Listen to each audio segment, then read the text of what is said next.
Un peu de musique maintenant pour adoucir les mœurs. Nous allons au festival Banlieue Bleue. Il se déroule jusqu'à la fin du mois en Seine-Saint-Denis.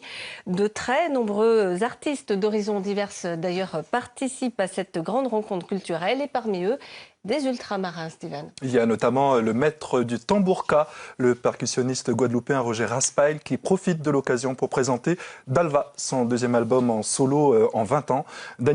Nathalie Sarfati, Denis Rousseau-Caplan et Daniel Kellier ont assisté à son concert, c'était hier, à Pierrefitte-sur-Seine, dans le cadre de ce 34e festival Banlieue Bleue. C'est un maître dans tous les sens du mot, avec une autorité naturelle. Et il en faut pour diriger tous les musiciens et les chanteurs sur la scène de la Maison du Peuple. Sylvain, t'es prêt? Roger Raspail est surtout le maître du goka.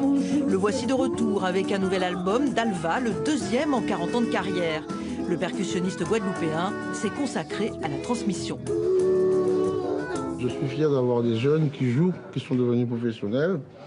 Pour moi, c'est plus important que de faire 30 albums. J'en ai fait 2, ça me suffit largement. Le nouvel opus de Roger Raspail est un condensé de tout son univers musical. C'est l'occasion pour lui de retrouver des complices de longue date, comme le pianiste de jazz Alain Jean-Marie. Il a un jeu puissant, qui est à l'image de sa personnalité, qui est généreuse. Il donne beaucoup. Roger a aussi invité le poète britannique originaire de Trinidad, Anthony Joseph. Ce dernier ne tarit pas d'éloges quand il s'agit de parler du maître Raspail. Je pense qu'il est très rare de rencontrer des personnes comme lui dans la vie. Vous parlez avec quelqu'un qui est à un tel niveau. Herbie Hancock est un maître du piano, Roger est un maître des percussions.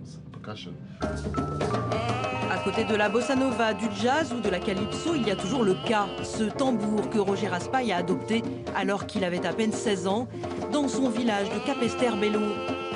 Le ka, le cœur de la Guadeloupe, symbole d'une histoire parfois douloureuse. Les tambours ont été créés pour communiquer. Ça m'a permis de me libérer de beaucoup de souffrances parce que la vie en Guadeloupe était très difficile à cette époque-là. Donc la musique, les tambours m'ont aidé à résoudre beaucoup de problèmes. Roger Raspail vit et respire goka. Avec cette musique, il nous invite au cœur de la créolité.